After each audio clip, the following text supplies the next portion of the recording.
Hermanos, la gracia y la paz del Señor Jesucristo sea cada uno de nuestros corazones.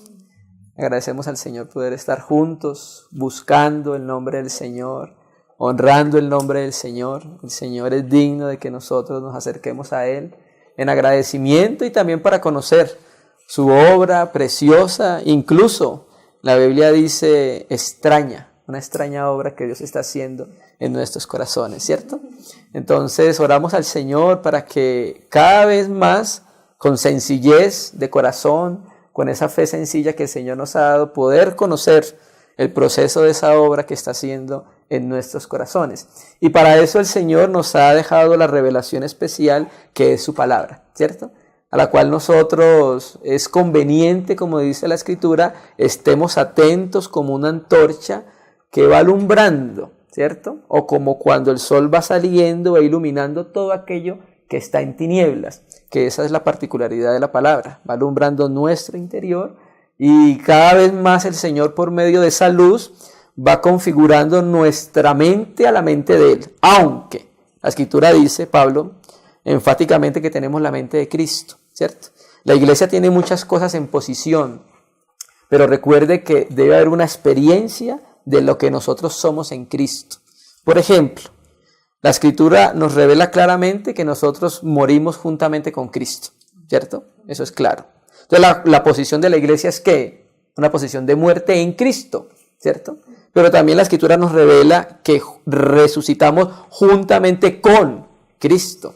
Esa es la posición de la iglesia, ¿cuál? Resucitada. Pero también nos sigue diciendo el mismo texto de Efesios, y ascendimos juntamente con, dice el griego, con Cristo. Esa es la posición de la iglesia, muerta, resucitada y ascendida. Entonces, eso se nos dio a nosotros en Cristo. Entonces, ahora el trabajo del Espíritu Santo es llevar a una experiencia y una realidad lo que nos dio en Jesucristo. Todo esto que el Señor provisionó para nosotros, el Espíritu Santo va a llevar cada vez más a que nosotros experimentemos la muerte, ¿cierto? Porque aunque estamos muertos, Pablo mismo, el que dice que nuestro viejo hombre fue crucificado, ese mismo nos dice, haced morir lo terrenal en vosotros, ¿cierto? Entonces ahí es donde hablamos de la experiencia del cristiano, la experiencia que por el Espíritu Santo vamos nosotros tocando esas realidades, hermano. Entonces vamos a compartir algo un poco acerca del trabajo del Señor en medio de nuestros corazones y en medio de la casa de Dios. Son cosas que ya nosotros hemos compartido, los hermanos han compartido. Entonces vamos a recordarlas, hermano. Amén. Vamos a empezar a leer Mateo capítulo 21, versículo 33. Hay un texto en la Escritura que lo tiene Génesis capítulo 1, versículo 26, texto muy conocido por nosotros. Y nosotros creemos que en ese texto que Dios le revela primeramente a Adán, que luego escribe Moisés, ese texto de hacer al hombre a su imagen, creemos que la Biblia, aparte de que la Biblia es un testimonio del Hijo de Dios, porque eso es lo que es la Biblia, un testimonio de la obra perfecta, completa de nuestro Señor Jesucristo, es un testimonio de esa obra también en el corazón de los creyentes, ¿cierto? Entonces cuando Dios dice hagamos, empieza ahí desde Génesis, toda la Biblia a mostrarnos ese desarrollo de esa obra para cumplir aquello que Dios se propuso en su corazón, ¿cierto?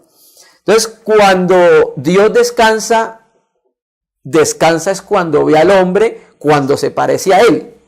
Y cuando el hombre se parece a Él, entonces dice la Biblia, y reposó Dios. Porque el propósito de Dios es ese, que el hombre se parezca a Él. Entonces, vemos en Génesis 1 también profecía, ¿cierto? Acerca del propósito del Señor. Entonces vamos a considerar algunos textos acerca de esa obra del Señor. Mateo 21, versículo 33. Oíd otra parábola. Hubo un hombre de familia, el cual plantó una viña, la cercó de vallado, cavó en ella un lagar, edificó una torre y la arrendó a unos labradores y se fue lejos. Naturalmente que nuestro Señor Jesucristo está hablando primeramente de la nación de Israel, ¿cierto? Y está el Señor Jesucristo hablando de Isaías 5, donde habla de Israel como la viña de Dios, de ese trabajo que Dios empezó en Israel. Verso 34. Y cuando se acercó el tiempo de los frutos, y en esto es lo que nos vamos a centrar el día de hoy, el tiempo de los frutos. Aunque ya lo dijimos, inicialmente es una parábola en la cual se empieza hablando de Israel, más adelante el Señor incluye a la iglesia, ¿cierto? Y cuando se acercó el tiempo de los frutos, envió a sus siervos, a los labradores, para que diesen su fruto. Solamente vamos a leer esos dos versos porque queremos hacer énfasis en el aspecto del tiempo de los frutos. La palabra griega para tiempos es kairos. Regularmente existen dos palabras para tiempo, que es cronos, que es un tiempo cronológico, día, mes, fecha, año, y existe otra palabra que es kairos, que no está tan relacionada con el tiempo cronológico, sino como un momento específico para hacer algo, ¿cierto? Un tiempo señalado o determinado para algo. Por ejemplo, el tiempo de que el Hijo de Dios viniese desde la eternidad a la tierra es un tiempo kairos, porque Pablo lo dice, y cuando vino el tiempo señalado por el Padre, entonces el Hijo vino a entregarse por nosotros. Entonces, hay un tiempo, que es el tiempo señalado, el de la sazón, de los frutos, ¿cierto? Hay un tiempo de los frutos. Entonces empezamos diciendo primero que Dios empezó a trabajar en Israel. Isaías 5 nos habla de esa viña y del trabajo de Dios, ¿cierto?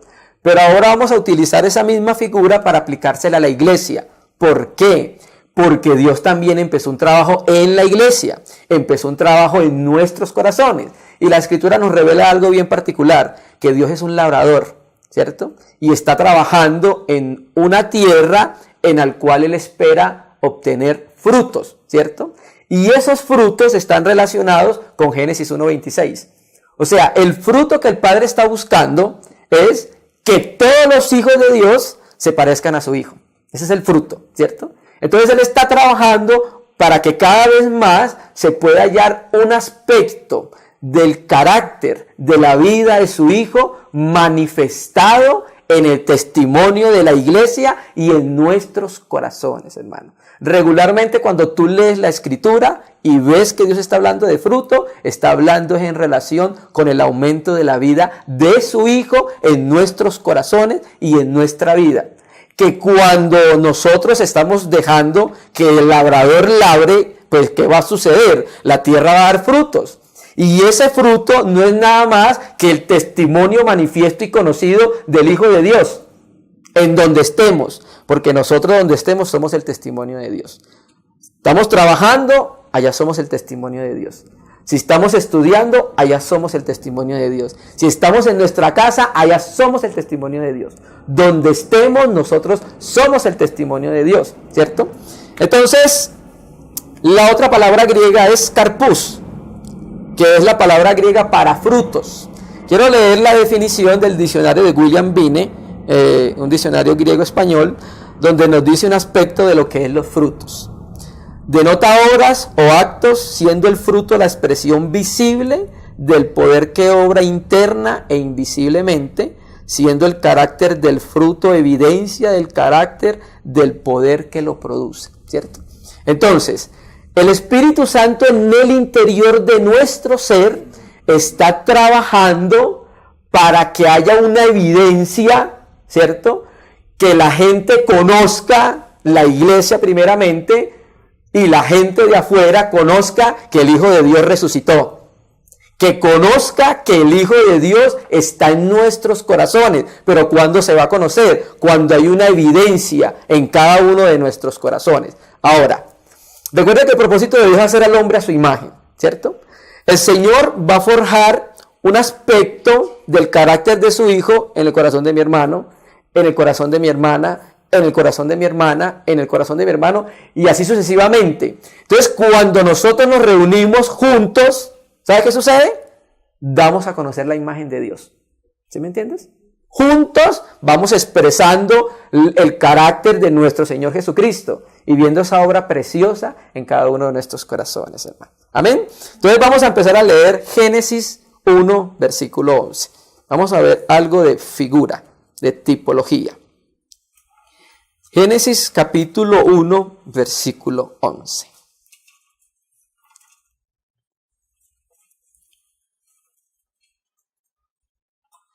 Conocemos nosotros entonces el texto, en el 1:1, Dios nos dice que creó los cielos y la tierra, punto. Génesis 1:2, la tierra llegó a estar desordenada y vacía. Génesis 1:3, Dios empieza la recreación, ¿cierto? Y nosotros vemos en Génesis un avance de la vida a partir del tercer día. En el tercer día sale la tierra, que era necesaria para que los demás tipos de vida empezasen a manifestarse, ¿cierto? Luego empieza la vida vegetal, luego empieza la vida animal en las aguas, en la tierra, en los aires, ¿cierto? Después, por último, un tipo de vida más avanzado que lo tiene el hombre, porque tiene la imagen de Dios. Entonces queremos tomar el versículo 11 para hablar acerca de los frutos. Génesis 1, versículo 11. Después dijo Dios: produzca la tierra hierba verde, hierba que dé semilla, árbol de fruto que dé fruto según su género. Es muy importante esto. El fruto que Dios estaba pidiendo va a ser de acuerdo al género. Que su semilla esté en él sobre la tierra, y fue así. Entonces, en este texto nosotros vemos que se va a dar fruto de acuerdo a la semilla, ¿cierto? Si es manzana, manzano, manzanas. Si es semilla de pera, me va a dar pera, no puede darme algo completamente diferente, ¿cierto? Entonces, el fruto que se va a dar es según su género, según la semilla que hay en él. Entonces, vamos a tener eso muy pendiente. Vamos a considerar la parábola del sembrador, pero vamos a leerla desde Lucas. Vamos a Lucas capítulo 8, versículo 4. Lucas capítulo 8, vamos a leerlo desde el 4 hasta el 8.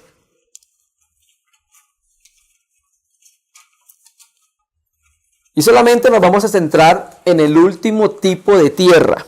No vamos a considerar los otros tipos de tierra en el día de hoy. Lucas capítulo 8, versículo 4.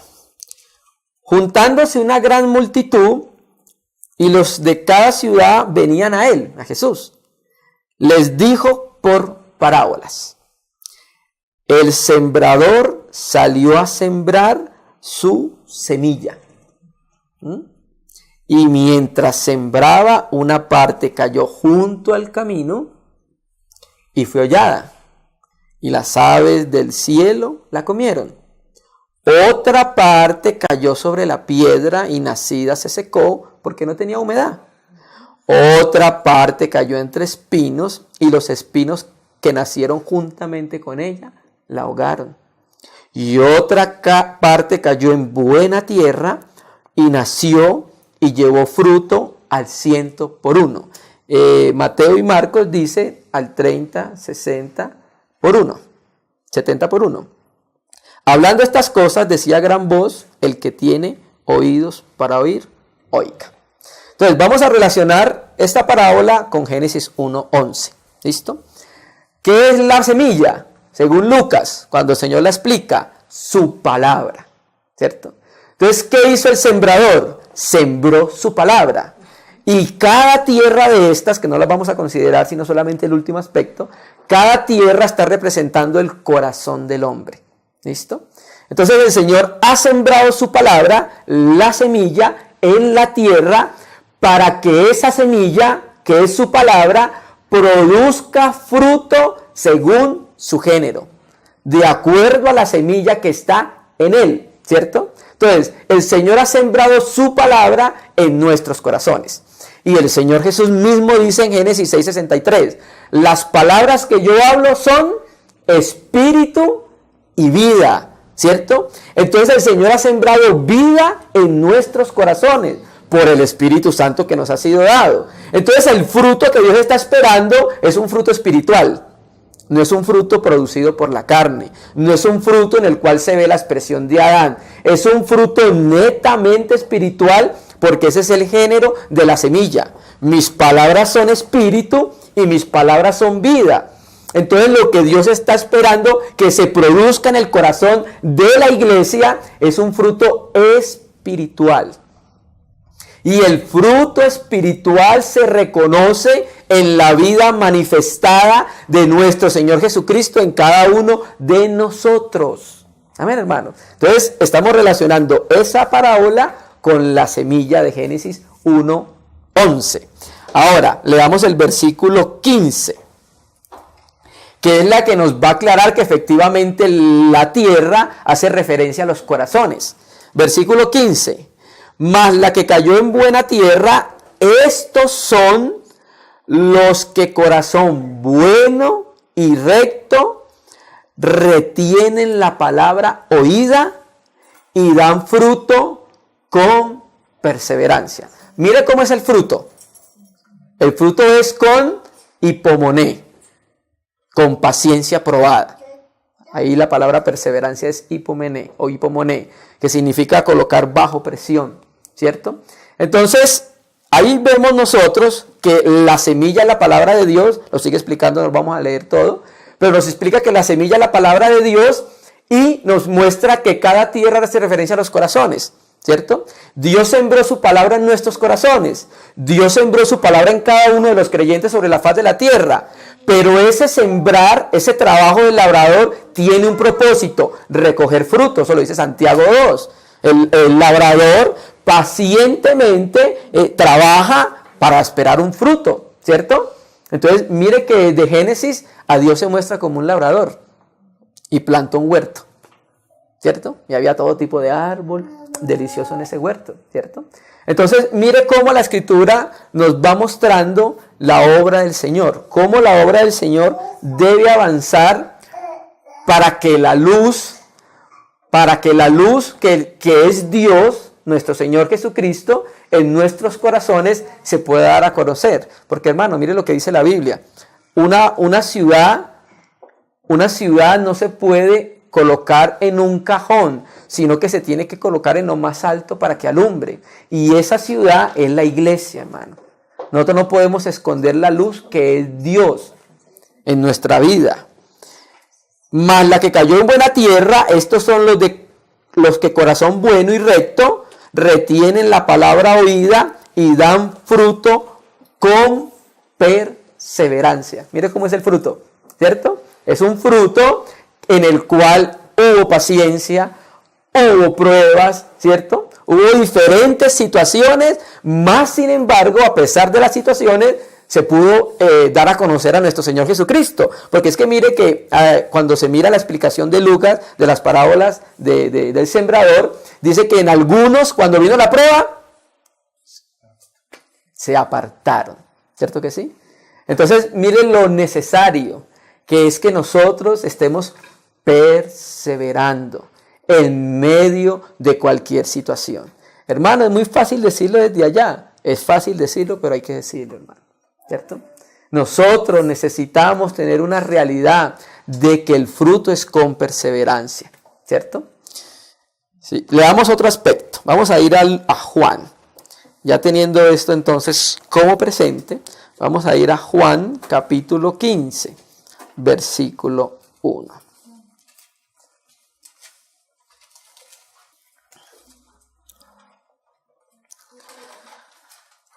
Juan 15, versículo 1. Muchos conocemos esta parábola. Fue dicha después de haber participado de la última Pascua con los discípulos. En Juan capítulo 13, capítulo 14, capítulo 15, capítulo 16 y 17, todo sucede en la misma noche. Cuando lees el 18:1 nos muestra que después de salir de la cena, el Señor es arrestado. Entonces vamos a mirar este aspecto. Juan 15, versículo 1. Yo soy. Empieza el Señor diciendo así. Yo soy. Todo lo que nosotros necesitamos se halla en Él. O sea, yo soy. Yo soy el buen pastor. ¿Cierto que sí? Yo soy el pan que descendió del cielo, el verdadero. ¿Cierto? O sea, todo lo que nosotros necesitemos para nuestro sustento se halla en Él. En nuestro Señor Jesucristo. ¿Cierto? Yo soy ahora la vid verdadera. A.T. Robinson, en su comentario al texto griego del Nuevo Testamento, dice que se puede traducir legítimamente genuina. Yo soy la vid genuina, ¿cierto? ¿Por qué también se puede traducir de esa manera? Porque también hay vides falsas. Por ejemplo, si tú miras Deuteronomio 32, nos dice que Sodoma, que Sodoma es una vid y también produce frutos, pero frutos falsos, o sea, no hay frutos reales, ¿cierto? Entonces el Señor inmediatamente lo que nos dice, yo soy la vid, pero verdadera, ¿cierto? Y mi Padre es el labrador o el viñador, ¿cierto? Entonces mire que esta figura de labrar la tierra es utilizada constantemente en las Escrituras y Dios la utiliza para compararnos a nosotros siempre como árboles en los cuales Dios está trabajando. Salmo 1, ¿cierto? Salmo 1 nos habla claro acerca de un árbol plantado junto a corrientes de agua viva, que da fruto en todo momento y su hoja no cae, ¿cierto? Entonces, yo soy la vid verdadera y mi Padre es el labrador, el viñador, ¿cierto? O sea, aquí se cumple lo que el Señor dice en Juan 5. Mi Padre y yo hasta hoy trabajamos. ¿Entiendes? Todo pámpano o el sarmiento que en mí no lleva fruto, lo quitará. ¿Cierto? Todo pámpano que en mí no lleva fruto, lo quitará. O sea, aquí nos está hablando de un pámpano o un sarmiento infructuoso. ¿Cierto? El Señor está trabajando no para tener pérdidas, sino siempre para tener ganancia. Ejemplo, la parábola de los talentos, ¿cierto? Entonces, el que tenía un talento, ¿qué fue lo que hizo? Lo esconde, lo guarda para entregarle lo mismo al Señor. Y el Señor le dice, ¿por qué no fuiste ante los banqueros si yo hubiese recibido lo mío? ¿Cierto? Porque Dios está buscando fruto, ¿cierto? Y cuando, o sea, el Señor utiliza el ejemplo de los banqueros, pero realmente no está hablando de asuntos comerciales, ¿cierto? Ni de transacciones de efectivo, ni de dracmas, ni de nada de eso. Está hablando de un fruto que es precioso y hermoso para Él, ¿cierto? Que es ver a su Hijo conocido y expresado en nuestra vida, hermano, ¿cierto? Es un precioso trabajo del Señor. Todo pámpano que en mí no lleva fruto, que es infructuoso, lo quitará. Esa frase lo quitará no la vamos a considerar mucho hoy, pero tiene que ver con el versículo 15 más adelante, cuando habla del pámpano, que los pámpanos que no llevan fruto son echados en el fuego. El que no lleva fruto lo quitará, y preste atención, y todo aquel que lleva fruto lo limpiará o lo podará. ¿Para qué lo va a podar? Para que dé más fruto. El que no está dando fruto tiene que cortarlo porque inutiliza. El que está dando fruto lo limpia, lo poda para que él siga produciendo ¿qué? Más frutos, ¿sí? Ahora, el Señor utiliza muchas maneras de podarnos y de limpiarnos, ¿cierto? Nosotros debemos entender algo. Cuando Dios manda a hacer el candelero en Éxodo, y si pasamos a la revelación en Apocalipsis, Juan lo primero que ve cuando voltea a ver la voz que le habla es los candeleros, ¿cierto? Y entonces el Señor le dice que las iglesias son los candeleros. Por ese principio de interpretación sabemos nosotros que un candelero es una iglesia es un candelero, ¿cierto? Pero la particularidad del candelero, ¿sabe cuál es? Que lo reveló Moisés, tiene que trabajar a martillo. Esa es la particularidad del candelero, ¿cierto? Entonces cuando le vamos a dar forma al candelero, entonces hay que darle por acá, que darle por acá, ¿cierto? Para que tenga la forma que Dios quiere que tenga, ¿cierto? Porque es que nosotros, sin Cristo, deformados. Llegamos a Cristo, bueno, ya tenemos el molde y el oro para trabajar, y entonces empieza el Señor, ¿sí? Como Pablo, ¿cierto? Pablo decía de que a él le fue dado un aguijón para que las revelaciones que tenían, que eran muy excelsas, no lo sobresaltaran. Entonces, de pronto, si Pablo se estaba exaltando mucho, entonces, ¡chum!, el aguijón, empezaba a salir el aire, ¿cierto? Entonces, el Señor nos muestra entonces que va a podar, va a utilizar algo para limpiar el pámpano, para que siga dando fruto. Y así como el martillo lo utilizaba para darle forma al candelero, ¿cierto? La escritura misma nos dice en Jeremías que el martillo es su palabra. Pero también en Hebreos, ¿sabe qué nos dice? La palabra de Dios es más cortante que espada de dos filos y penetra, ¿cierto? Entonces, es necesario que la palabra muchas veces llegue a nosotros de diferentes maneras, ¿cierto? Para exhortarnos, para consolarnos, para instruirnos, para corregirnos, ¿cierto? Entonces, a medida que va llegando la palabra, va siendo la poda necesaria para que se siga dando fruto, ¿sí? Porque el Padre lo que está buscando es fruto. Eso es lo que está buscando el Padre. O sea, el Padre está trabajando por el Espíritu porque está buscando fruto en el corazón de cada uno de nosotros, hermano, ¿cierto? Y el fruto se conoce por el testimonio que se da de Jesucristo en el corazón, por el testimonio que se da en cada vida. Ahora, siempre vamos a decir esto, hermanos. No todos los hermanos en cada iglesia van a tener la misma estatura. De acuerdo a su estatura, a esa estatura debe dar. Uno va exigiendo de acuerdo a la edad. Por ejemplo, yo lo experimento con mi niño, ¿cierto? Hemos visto todo el crecimiento de mi niño y de acuerdo a su edad es cuando uno le va a exigir. Por ejemplo, Sebastián cuando estaba pequeño, él se pasaba todas las sillas de las reuniones por debajo. Era de meses. ¿Qué le podíamos exigir a él? ¿Cierto?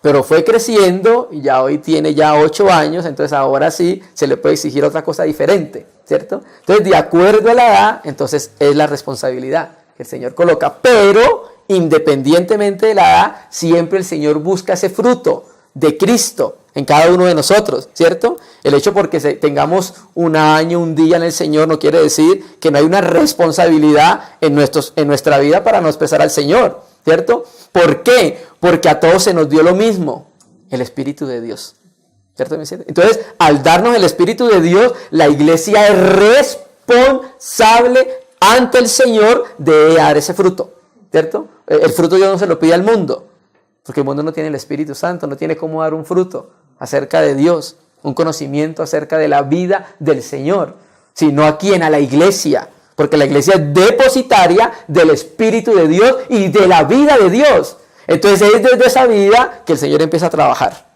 ¿Para qué? Para que en nuestro hablar, en nuestro pensar, en nuestro vivir, en nuestro caminar, en nuestro trabajar, en nuestro hogar, en nuestras relaciones como padres, como hijos, como esposos, como amigos, en cada uno de esos aspectos de la vida se pueda conocer el fruto, se pueda conocer al Señor, se pueda conocer que sí habita en nuestros corazones, hermano. Amén. Todo pámpano que en mí no lleva fruto lo quitará y todo aquel que lleva fruto lo limpiará. ¿Para qué lo limpia? Para que lleve más fruto. Pablo le decía a las iglesias de los tesalonicenses: ustedes están amando como Dios nos amó. Qué precioso, ¿cierto? Pero ¿saben qué? Síganlo haciendo, ¿sí? Estamos viendo manifiesto el amor de Dios en sus corazones. Y una iglesia nuevecita, como era Tesalónica. Pero Pablo le escribe, bueno, lo están haciendo, qué precioso es ver ese fruto. Pero síganlo haciendo, porque no hay un colmo del amor. No hay un colmo del perdón, ¿cierto? Entonces, si se está dando fruto, que el Señor siga limpiando para que siga habiendo más fruto en la iglesia, ¿cierto? Para que se sigan alimentando los hermanos de Cristo, porque también eso sirve ¿para qué es el fruto? Pues para alimentar. Que se le dijo a Adán, coma, ¿cierto? Entonces, aparte de la manifestación del Hijo de Dios, también sirve para el alimento mutuo del Señor Jesucristo. Comemos de lo que Cristo ha hecho en nuestros corazones, ¿cierto? Entonces, para que lleve más fruto, hermano. Se limpia o se poda para que lleve más fruto, hermano. El sarmiento recibe la vida, que es la savia de la vid, para que éste lleve un buen fruto, hermano. Un sarmiento que no está llevando fruto, por eso se corta, para que no perjudique a los que están llevando el fruto, hermano. Mira, hay una figura muy interesante en Levítico, cuando habla de la lepra, ¿cierto? Y sobre todo de la lepra en la casa, que es una figura de la iglesia.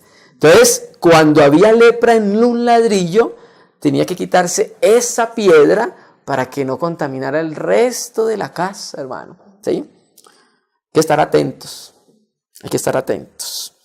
Entonces, vamos a mirar estos dos aspectos del fruto. Uno que da fruto, uno que no da fruto. La Escritura dice que toda la palabra de Dios es inspirada por Dios, primero. La Escritura dice nuevamente, Pablo nos dice que la ley es espiritual. Y el mismo Pablo nos vuelve a decir que todo lo que sucedió como enseñanza para nosotros, ¿cierto? Entonces, por ejemplo, Pablo está trayendo el caso cuando los israelitas, cuando iban por Moab en el tiempo de Balaam, ¿recuerdan? ¿Cierto? Que Balac mandó a llamar a Balaam para que maldijera al pueblo de Israel. No lo pudo maldecir, pero se creó una estrategia. Bueno, no los puedo maldecir, entonces van a hacer algo. Sus hombres acuéstense con las mujeres moabitas. Y eso causó un juicio en Israel. Entonces Pablo habla de eso en 1 Corintios 10 y dice, todo sucedió como ejemplo para nosotros, ¿cierto? Para verlo, qué pisadas podemos seguir, y verlo y qué pisadas no podemos seguir. ¿Listo? Entonces vamos a leer primero Romanos 7, versículo 4. Romanos 7, versículo 4.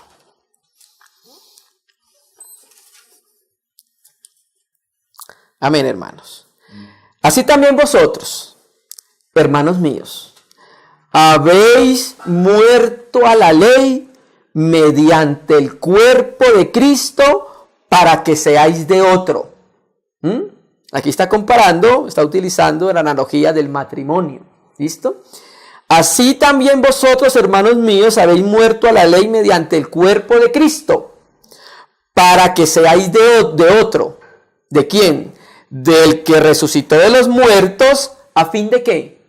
De que llevemos fruto para Dios. Entonces, el identificarnos con la muerte de Cristo, aunque fue un hecho en nuestra vida, la identificación con la muerte de Cristo nos va a desligar del viejo marido, que es el viejo hombre, ¿cierto? Y nos va a llevar a que podamos dar frutos, pero para Dios, porque antes de ser de Cristo llevábamos fruto para muerte, como dice el texto que sigue, porque mientras estábamos en la carne, las pasiones pecaminosas que eran por la ley obraban en nuestros miembros llevando fruto para muerte. ¿Sí me entiendes? O sea, Dios nos rescata para que llevemos un fruto para Él, para que ya no sigamos llevando frutos que llevan a la muerte, ¿cierto? Un fruto que pueda agradar el corazón de Dios. Hermano, y no hay nada más que agrade el corazón de Dios que su Hijo. O sea, nada más puede agradar y alegrar y contentar el corazón de Dios que ver a su Hijo en cada uno de nosotros. Mire, los muchos sacrificios del Antiguo Testamento no agradaron el corazón de Dios. Por ejemplo, cuando Noé sale del arca y dice la Escritura en Génesis 9 que ofreció sacrificio. ¿Y sabe qué dice la Biblia? Que eso Dios lo recibió como olor fragante. Y no era su hijo, pero estaba viendo la figura de su hijo en esos sacrificios. Y por eso le agradó al Señor eso. Entonces lo que Dios acepta es a su hijo. Eso es lo que Dios ve, eso es lo que Dios recibe, eso es lo que Dios ama. Y eso es lo que Dios quiere en nuestros corazones. Precioso el Señor, ¿cierto? Entonces, ahora somos de Cristo, el Señor nos desligó del viejo hombre, del viejo marido, nos unió al Señor, un nuevo esposo, para que ya entonces podamos presentarle un fruto al Señor, ¿cierto? Y el Señor puede agradarse en nuestras vidas. Vamos a utilizar una figura del libro de Reyes para ver estos dos aspectos del fruto, un fruto agradable a los ojos del Señor, de una vida transformada, de una vida que refleja a nuestro Señor Jesucristo, porque a la verdad eso es lo que el Señor está buscando, una vida que se parezca a la de su Hijo. Entonces vamos a tomar esta figura de un rey de Israel y de un hermano sencillo que dio testimonio y fruto de que Dios habitaba en su corazón. Primera de Reyes, capítulo 21, versículo, vamos a leerlo desde el 1.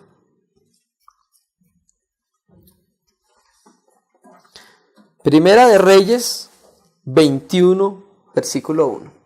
El contexto. vamos a hablar del rey Acab. El contexto era que Dios había dado un mandamiento al rey que derrotase a los asirios, pero él había dejado vivo al rey de Asiria. Después entonces el Señor le da una profecía y por eso dice el verso 1, pasadas estas cosas, esto que estamos considerando. Pasadas estas cosas, Primera de Reyes 21:1, pasadas estas cosas, aconteció que Nabot de Jezreel tenía una viña junto al palacio de Acab, rey de Samaria. ¿Listo? Entonces vamos a considerar a Acab y a Nabot. ¿Por qué? La palabra hebrea para Jezreel significa Dios ha sembrado o sembrado de Dios, ¿cierto? O sea, el labrador. Dios ha sembrado su palabra, ¿cierto? Y cuando Dios siembra su palabra, espera un fruto. Y Nabot, etimológicamente, significa frutos. O sea, el nombre etimológico hebreo de Nabot significa frutos. Entonces, Dios ha sembrado en Jezreel y ha producido un fruto. ¿Quién? Nabot. ¿Cierto que sí? Pero el fruto que vamos a ver acá de Nabot va a ser nada más que nuestro Señor Jesucristo dado a conocer en medio de Israel. Pero también vamos a ver un rey donde va a dar frutos, pero para muerte. Sigamos leyendo. Pasadas estas cosas, aconteció que Nabot de Jezreel tenía una viña junto al palacio de Acab, rey de Samaria. Y Acab habló a Nabot diciendo, dame tu viña para un huerto de legumbres. Primero, el propósito de la viña no es dar legumbres. El propósito de la viña es dar vides, uvas. Entonces, ¿qué quería hacer el rey iniciando? Cambiarle la naturaleza a la viña. ¿Cierto que sí? Quería cambiarle la naturaleza a la viña. ¿Cierto que sí? Esto nos habla a nosotros del aspecto espiritual de la iglesia. Nosotros somos conscientes de que mucho de lo que se está predicando hoy le está cambiando la naturaleza de la iglesia y la está llevando de ser espiritual a ser algo meramente terrenal y natural.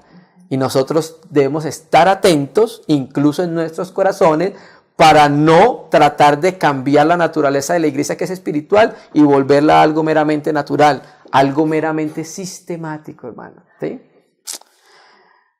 Y acá habló a Nabot diciendo, dame tu viña para un huerto de legumbres, porque está cerca mi casa y yo te daré por ella otra viña mejor que esta, o si te parece te pagaré su valor en dinero. Y Nabot respondió acá, mira lo que le dijo, guárdeme Yahvé de que yo te dé a ti la heredad de mis padres. ¿Cierto?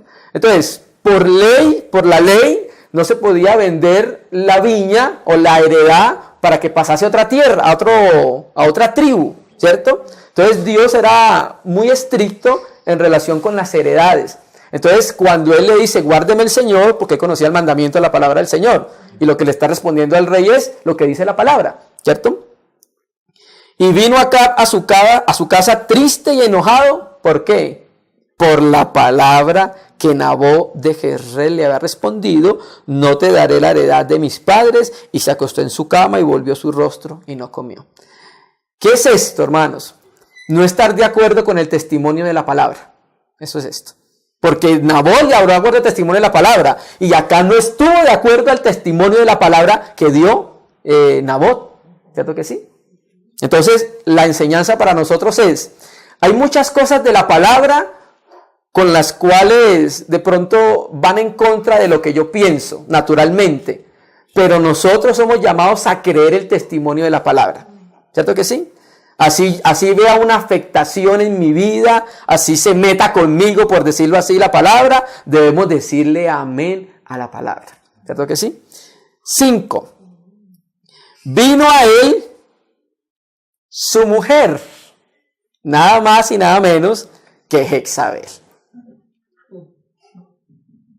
Y le dijo, ¿por qué está tan decaído tu espíritu y no comes? Él respondió, porque hablé con Nabot de Jezreel, O sea, hablé con aquel hermano, con aquella hermana, que es el fruto de Dios.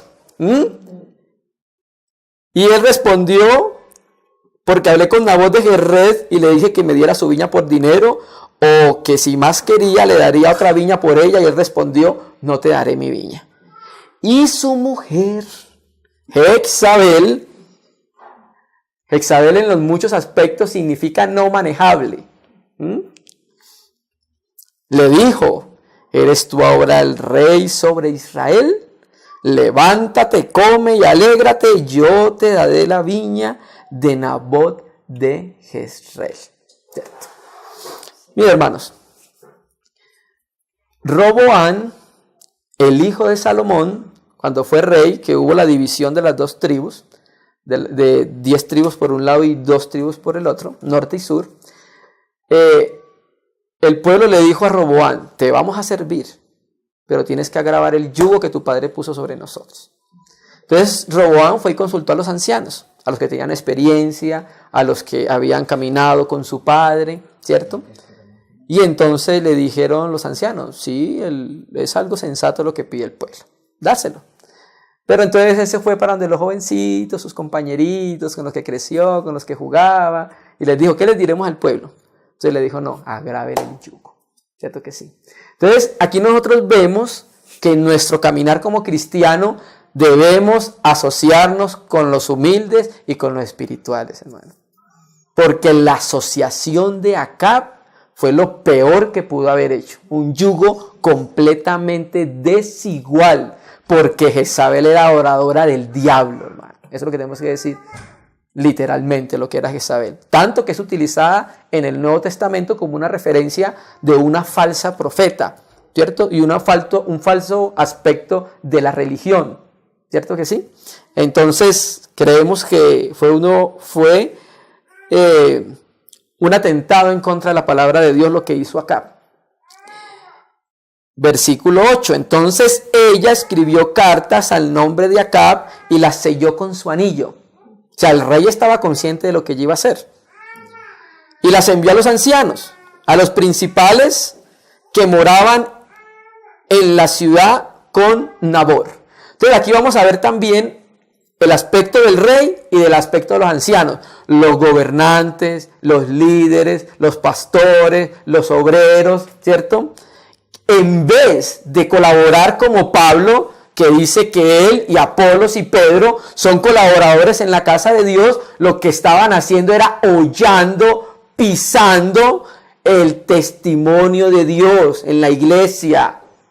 No estaban trabajando de acuerdo a la dirección del Señor por la palabra y por el Espíritu. Estaban haciendo un trabajo, en vez de ayudar a la casa de Dios, estaban en contra del Señor. Ya vamos a mirar por qué.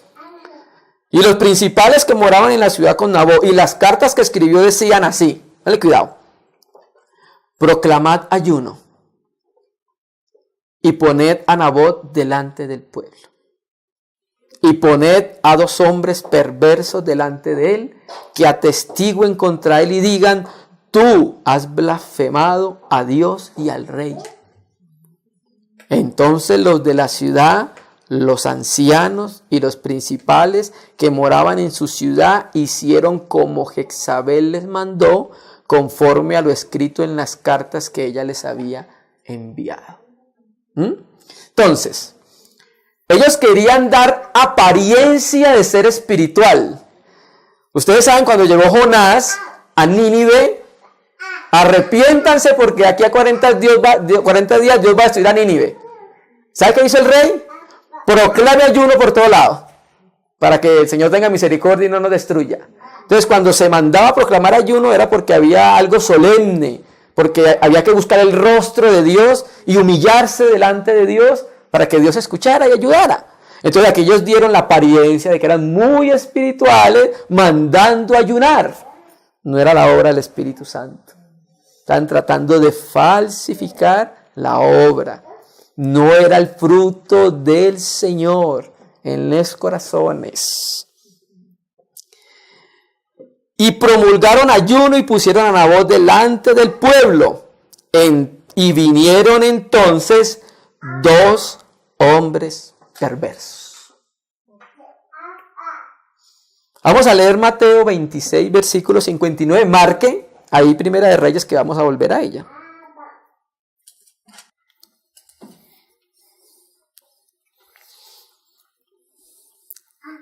La vida de Nabot fue una vida del testimonio acerca del Hijo de Dios, porque fueron acontecimientos similares los que sucedieron tanto a Nabot como a nuestro Señor Jesucristo. Como cordero fue llevado al matadero, y no abrió su boca delante de sus trasquiladores. Mateo 26, 59. Y los principales sacerdotes y los ancianos y todo el concilio buscaban falso testimonio contra Jesús para entregarle a muerte. Lo mismo que estaban haciendo los ancianos de Jezreel, por instigación de Jezabel. Y no lo hallaron. O sea, no había falla en él. No había pecado en él. No había una falta. Era limpio, puro, cristalino. No había de qué acusarlo. Y no lo hallaron, aunque muchos testigos falsos se presentaban. Pero al fin vinieron 2 testigos falsos. ¿Cuántos vinieron a Nabot? 2 hombres perversos. Y miremos también el testimonio que Dios dio acerca de la vida de Cristo, de que Esteban dio acerca de la vida de Cristo. Hechos 6, 13.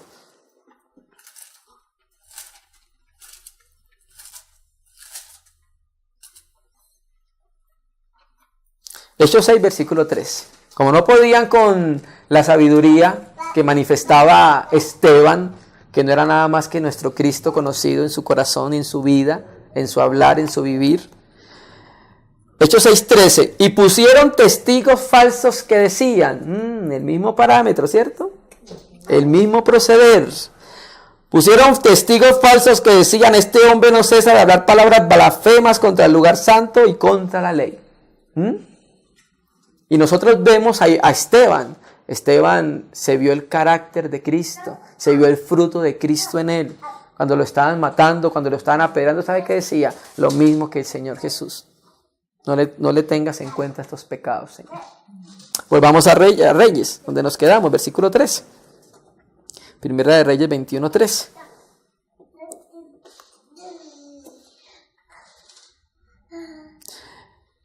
Entonces vinieron dos hombres perversos y se sentaron delante de él, y aquellos hombres perversos atestiguaron contra Nabot delante del pueblo, diciendo, Nabot ha blasfemado al Dios y al rey. Y lo llevaron fuera de la ciudad y lo apedrearon y allí murió. ¿Cierto? El mismo testimonio que sucedió con el Hijo de Dios. ¿Cierto? Entonces, Nabot, por guardar el testimonio y el fruto de Dios en su vida, terminó de la misma manera. ¿Cierto? Muere por causa del testimonio de la palabra. Porque es que recuerde el problema, ¿cuál fue? Acab se enojó porque Nabot le dijo que guárdeme el Señor, porque estaba guardando la palabra del Señor, porque estaba guardando el testimonio de Dios. Y eso lleva a Nabot a que muera, por causa del testimonio de Dios, porque era un fruto precioso del Señor. Amén, hermanos. Después enviaron a decir a Jezabel, Nabot ha sido apedreado y ha muerto. Cuando Jezabel oyó lo que había sido apedreado y muerto, dijo a Acab, levántate, toma la viña de Nabot de Jezreel, que no te quiso dar por dinero, porque Nabot no vive, sino que ha muerto. Y oyendo Acab que Nabot era muerto, se levantó para descender a la viña de Nabot de Jezreel para tomar posesión de ella. Entonces, ¿la viña qué es? La figura, la iglesia. ¿Sí me entiende?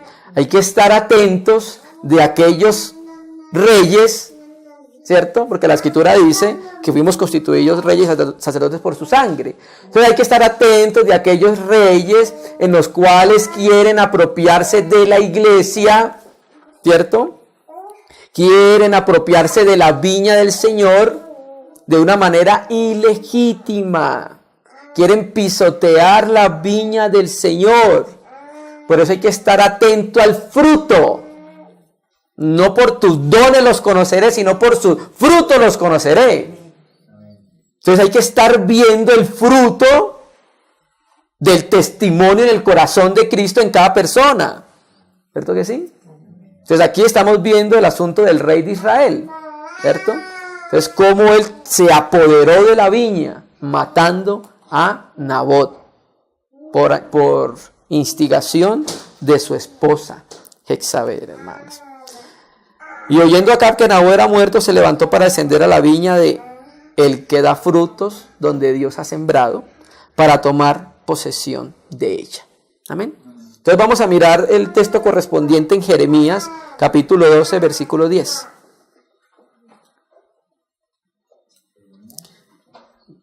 Jeremías 12, versículo 10. Jeremías 12, versículo 10. Esto va a reflejar lo que acabamos de leer. Hay que estar atentos en el espíritu, hermanos. Hay que pedirle al Señor discernimiento para poder pesar todo por el testimonio de la palabra, para reconocer cuando alguien quiere pisotear, adueñarse y destruir la viña del Señor. Jeremías 12:10, muchos pastores han destruido mi viña, hollaron mi heredad, convirtieron en desierto y soledad mi preciosa heredad. ¿Sí me entiendes? Aquí estamos viendo lo que estaba sucediendo con Acab como pastor de Israel, porque era el rey, hermano. Estaba tratando de adueñarse de la viña. El mismo caso de Diótrefes, que no dejaba que los hermanos recibieran a los obreros, a los apóstoles que el Señor había levantado, ¿cierto? Señor, guarde nuestros corazones y nos ayude a estar vigilantes, hermano. Y sumemos con Jeremías 2, versículo 21.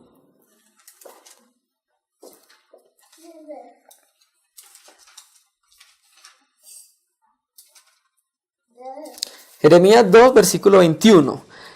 Te planté vid escogida. Eso es lo que era Israel para Dios.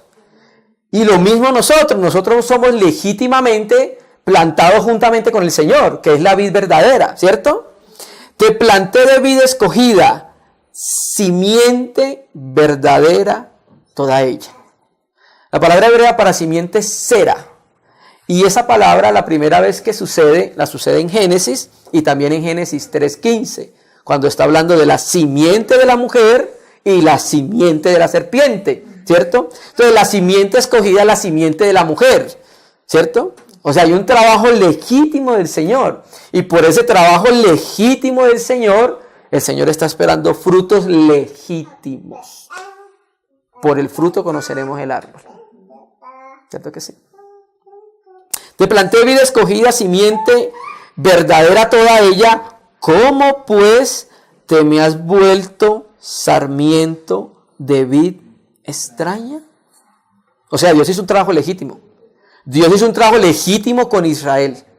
Dios está haciendo un trabajo legítimo en el corazón de la iglesia por el Espíritu Santo. Entonces, ¿qué se espera? Que sea una vid, que sea pámpanos, que den fruto, siendo cortados y podados, permaneciendo en él constantemente, ¿cierto? La palabra hebrea para extraña es nokri, que significa que no es pariente, ¿cierto? O sea, Dios no tiene primos, sobrinos, tíos, sino hijos, ¿cierto? Y los hijos tienen una particularidad, se parecen a su papá, ¿cierto? Señor nos ayude, hermano. Romanos 6:20. Las evidencias del fruto, la vida expresada de nuestro Señor Jesucristo. El testimonio conocido de nuestro Señor Jesucristo. Romanos 6:20. Porque cuando eras esclavos del pecado, eras libre acerca de la justicia. Entonces mire cómo empieza el Señor hablando. Esclavos o siervos del pecado, ¿cierto? Cuando éramos. Eras libres acerca de la justicia. Pero ¿qué fruto teníais de aquellas cosas de las cuales ahora os avergonzáis? Ninguno, ¿cierto? Porque el fin de ellas es muerte. mas ahora habéis sido libertados del pecado. Aleluya, ¿cierto? Y hechos siervos. Aquí la palabra griega es doulos, que significa esclavo. Entonces nosotros éramos esclavos del pecado porque el pecado nos había vencido, nos tenía dominados, ¿cierto? Pero ahora que somos de Cristo, que estamos en Cristo, nos ha libertado del pecado y ahora somos esclavos ¿de quién? De Él, por amor, ¿cierto? Mas ahora que habéis sido libertados del pecado, si hechos siervos o esclavos de Dios, tenéis por vuestro fruto la santificación y como fin la vida eterna. Aleluya, ¿cierto? Entonces la libertad del pecado y la esclavitud a Dios dan un fruto permanente que llevan la santidad, ¿cierto? O sea, la santidad es uno de los muchos manifestaciones del fruto precioso en nuestra vida. Y no, incluso Dios dice, y está la voluntad de Dios, que os apartéis de toda inmoralidad. ¿Sí me entiendes? Entonces, la santidad es una evidencia del trabajo de Dios en nuestros corazones. Es algo producido en el interior.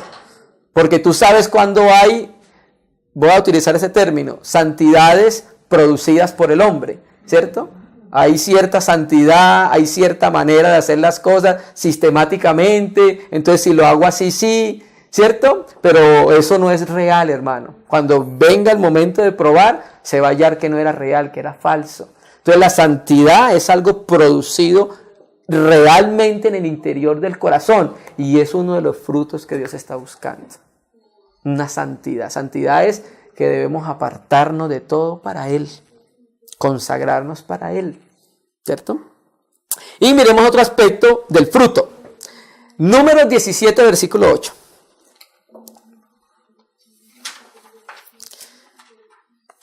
El contexto, vamos a hablar de la vara de Aarón que ha reverdecido.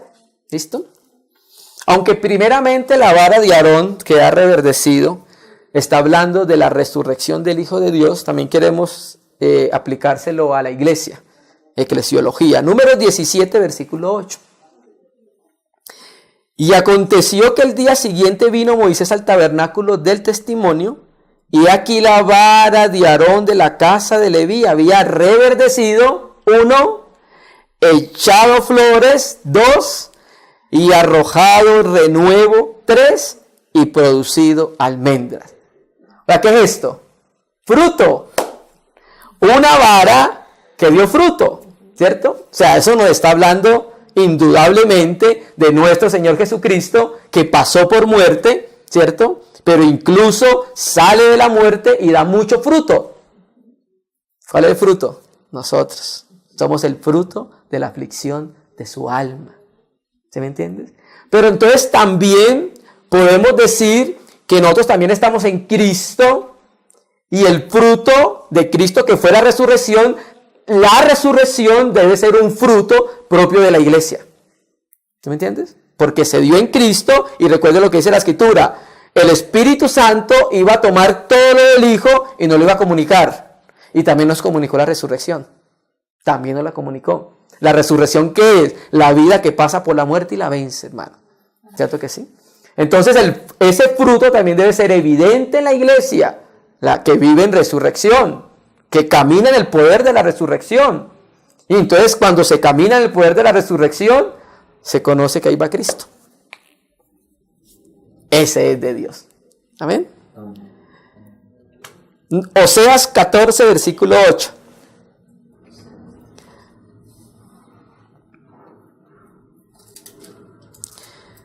La vara en otro tiempo estaba viva.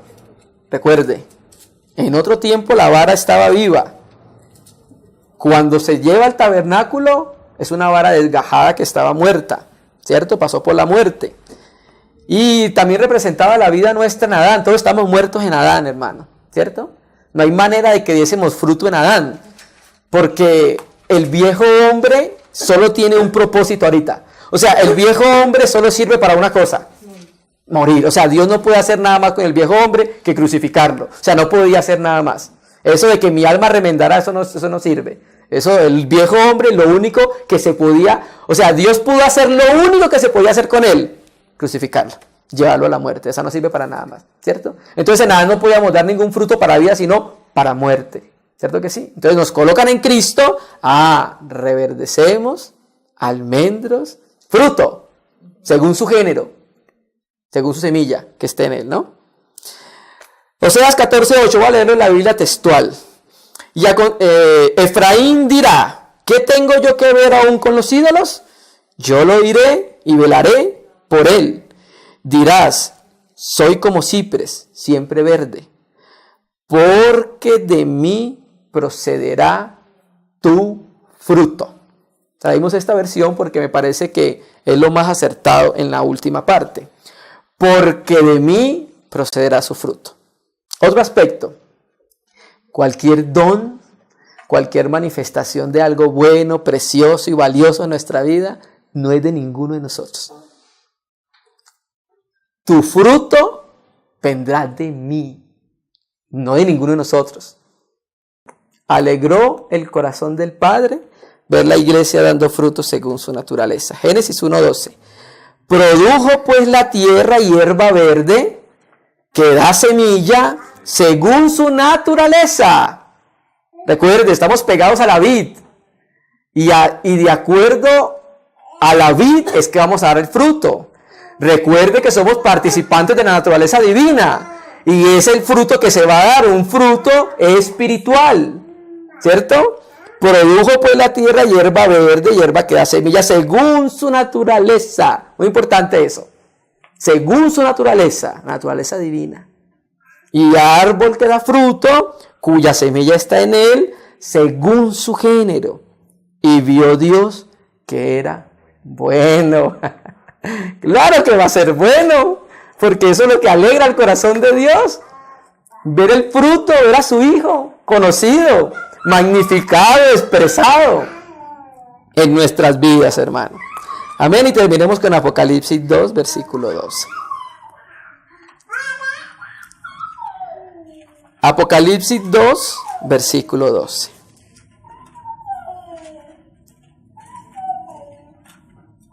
Recuerde, cuando estábamos sin Cristo, dábamos fruto para muerte. Lo leímos en Romanos, ¿cierto? Apocalipsis 22, 2. Ya aquí en el contexto del nuevo cielo, de la nueva tierra, ¿cierto? Pero queremos mostrar un aspecto. En medio de la calle de la ciudad, a uno de otro lado del río, estaba el árbol de la vida, que produce 12 frutos, dando cada mes su fruto, y las hojas del árbol eran para sanidad de las naciones. Nosotros hemos entendido, por la revelación de la palabra, que el árbol de la vida es una vid, porque es nuestro Señor Jesucristo, ¿cierto? Entonces el fruto requerido es vida, hermano. Ese es el fruto. Y la vida está en el Hijo de Dios. Ese es el fruto. Vida. La vida del Hijo de Dios, ¿cierto? Porque recuerde que también somos comparados como árboles. Árbol de la vida, nuestro Señor Jesucristo.